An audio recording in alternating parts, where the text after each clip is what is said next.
समझ ही लेते तो पालन कैसे करिया जाए। क्यों पालन कैसे? जैसे पालन तो जैसे है। लेने वाले भी पार्टी में जाते हैं, प्रतिमा लेने वाले भी देखा है पार्टी में जाते हैं, किटी पार्टी में जाते हैं।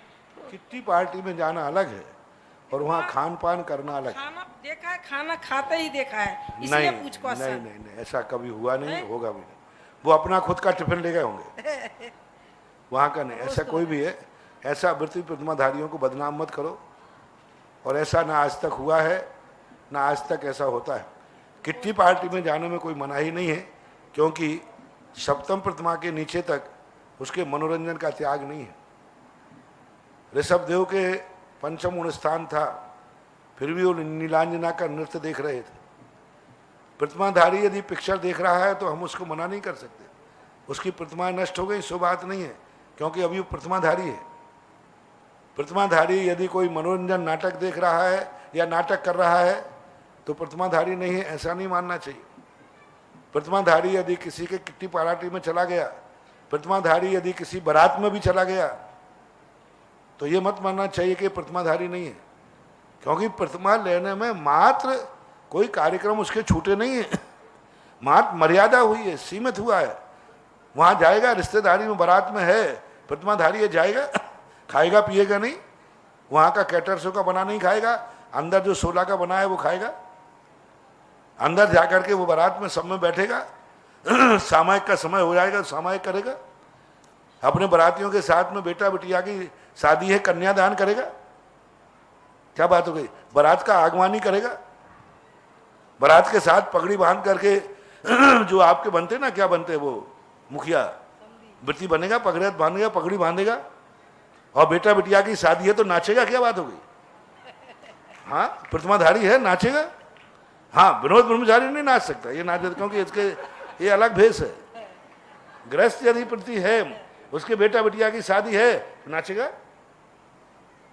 घोड़ी पे बैठेगा, घंटे पे बैठेगा, रथ में बैठेगा। क्या बात हो गई? उसका मनोरंजन भी करेगा। प्रतिमाधारी होने से प्रतिमाओं को हवा मत बनाओ। प्रतिमाधारी होते उसको इतना हुआ बना देते हैं कि बेचारा लोग, कई लोग लेने डरते हैं, अरे प्रतिमा दे जाएंगे तो फिर हमारे यहाँ तो अभी छोरा छोरी का विवाह होना है। अरे छोरा छोरी का विवाह तो छोड़ो, प्रतिमा लेने के बाद छोरा छोरी पैदा भी कर सकता है, तो कोई बाधा नहीं है। हाँ, क्यों? 8 वर्ष अंतर मुहूर्त में प्रतिमा लेके विवाह कर सकता है। 8 वर्ष अंतर मुहूर्त में छठी प्रतिमा लेकर व्यक्ति, कुमारा व्यक्ति 8 वर्ष में छठवीं प्रतिमा, दूसरी प्रतिमा लेकर के 8 वर्ष में प्रतिमा ले ली, उसके बाद उसने विवाह किया, उसके बाद उसके बच्चे पैदा हुए, अब उनके शादी विवाह भी करेगा, बारात भी आएगी, ठाट बाट से बारात जाएगी, और वो बारात में जाएगा, और अपने बेटा बेटिया की शादी है तो जो कुछ आप करते हैं, नाच गान आदि, वो सब करेगा, लेकिन मर्यादित करेगा, उसको हिंसा का रूप नहीं देगा। वो शादी करेगा तो ऐसे होटलों में जाकर के नहीं करेगा, मंदिर में जाकर करेगा, बढ़िया करेगा, शालीनता से करेगा, और वो स्वयं भक्षा भक्ष का त्याग करेगा, खाएगा नहीं।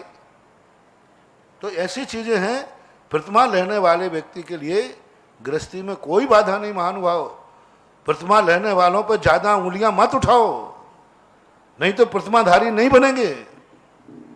आगम में जो मर्यादा प्रतिमाधारी की कही है उतनी काफी है। प्रतिमाधारी को तुम भगवान मत मानो, प्रतिमाधारी को तुम महाराज मत मानो, प्रतिमाधारी को तुम मुनिराज मत मानो। प्रतिमाधारी एक श्रावक ही है, और एक श्रावक ने कोई पाप का त्याग नहीं किया है, पाप की सीमा की है। कान खोल के सुनो, प्रतिमाधारी ने कोई पाप का त्याग नहीं किया है, पाप की सीमा की है, मर्यादा किया है। हिंसा, झूठ, चोरी, कुशील, परिग्रह, सबकी सीमा बांध ली है।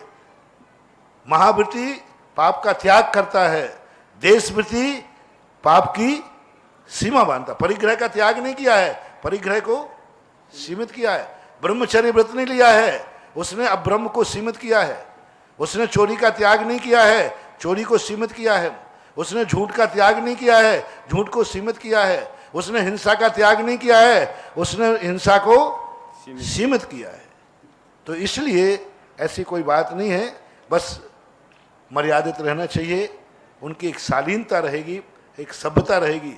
उपस्थिति माँ से खाना खाने की जो तुमने बात कही, ऐसा ना हुआ है ना हो रहा है, और यदि ऐसा हुआ है तो प्रतिमाधारी हो ही नहीं सकता कि कितनी पार्टी का भोजन कर ले। हाँ, कोई उसके सहेली शुद्ध भोजन करके शुद्ध भोजन का टिफिन लाई हो तो, मान लो किसी ने किट्टी पार्टी बुलाई और उसको मालूम है कि मेरी सहेली शुद्ध भोजन करती है और वो अलग से टिफिन लेके आई हो और उसके साथ खाया हो तो, हाँ गलती ये हो गई। हाँ ठीक है, आपका प्रश्न सही है। वो एक नीति कहते हैं, दूध भी पियो, शराब की दुकान पे खड़े होके पियोगे तो लोगों को संदेह होगा कि मामला गड़बड़ है। हाँ ठीक ठीक, आपका कहना ठीक। दूध भी पिया लेकिन कहाँ खड़े होके पिया? इसी प्रकार शुद्ध भी खाया लेकिन किट्टी पार्टी में खाया तो ये आरोप आएगा ही आएगा। इसलिए किट्टी पार्टी में भोजन मत करो। दूध पीना है तो शराब की दुकान पे खड़े होके मत पियो, नहीं तो देखने वाले तो यही कहेंगे कि दूध नहीं शराब।